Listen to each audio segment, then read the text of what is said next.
Welcome back on this glorious and amazing day, and a continuation from last week where we asked the question of how is it when you enter into the fear shrinks, the fear minimizes, the fear dissolves.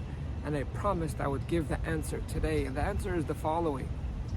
When we have PTSD, or our amygdala, that part of the brain, is fired up because it's reliving something from the past, you could tell that part of the brain verbally 10 times, 1,000 times, 10 days, 10 years, don't be worried, this is not real, this is not real, this is a safe soup kitchen. You could talk from today to tomorrow. It simply does not understand the verbal language. It doesn't communicate to that part of the brain. Conversely, when you do the magic of just being there, the reality does change the opinion of the fear, the opinion of the PTSD, the opinion of the amygdala. So when you walk into that building that you were so frightful, you even had a panic attack, instead of running and getting your food and running out, you're then respecting the fear. I would say do the opposite. Get your food and just stand there. And if you want, you could close your eyes. And this applies to any fear. And you will notice second by second, definitely minute by minute, suddenly your heart is not racing as fast. Suddenly you're feeling calm. What happened? No one told you once, including yourself, not to be scared, not to be scared. You're actually scared. Because reality is the only language that the amygdala understands. And that's precisely why so many therapists do exposure therapy, because you're exposed to that fear. But what it really means that you're sitting in it, and the reality keeps on having a dialogue with that part of the brain that says, huh? Fear?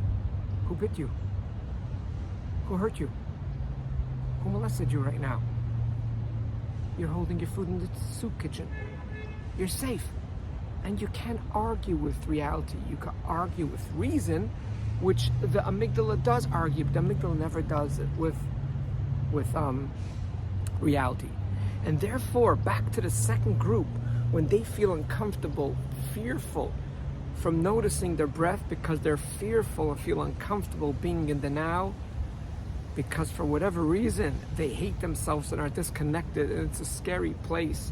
And for 5 years or 50 years they were busy running and going and keeping themselves so occupied and excelling and going from one level of excelling to the next level, as long to avoid the love of the life, the gal or the guy they see in the mirror.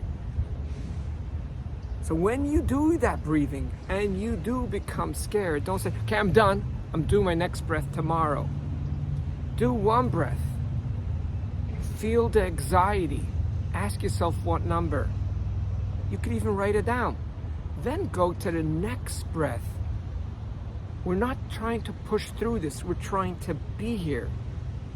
That's the way you will start to glide through it very slowly, and the stress level will come down. Some people, every breath will tick down the stress a little bit. Some people will need 10 breaths. There's no right or wrong. It's what will work for you. But the bottom line is, when you sit with the reality of safety, which is noticing your breath, so although you have the feeling of fear, but because you are in a very, very safe zone, that safety will convince the fear. That safety will convince the discomfort, and you will triumph.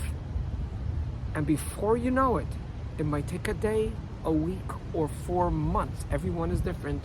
You will actually enjoy, because you won't have to get on top plane or watch a movie or go study or go learn or go get involved. You actually are able to be without anyone else, but with the love of your life, sitting in your own home, standing in line in a store, sitting in the park, and just saying, I want to notice 5 breaths. I want to notice 3 breaths. And you become so grounded and feel so safe. Thank you so much for listening, and join me next week to what happens after, for the second group, after we finally get comfortable and we understand the process of noticing our breaths, including for those of you listening right now in the second group that feel very awkward, feel perhaps scary or uncomfortable. But till then, correct, nothing has changed, for you are way greater than you think you are.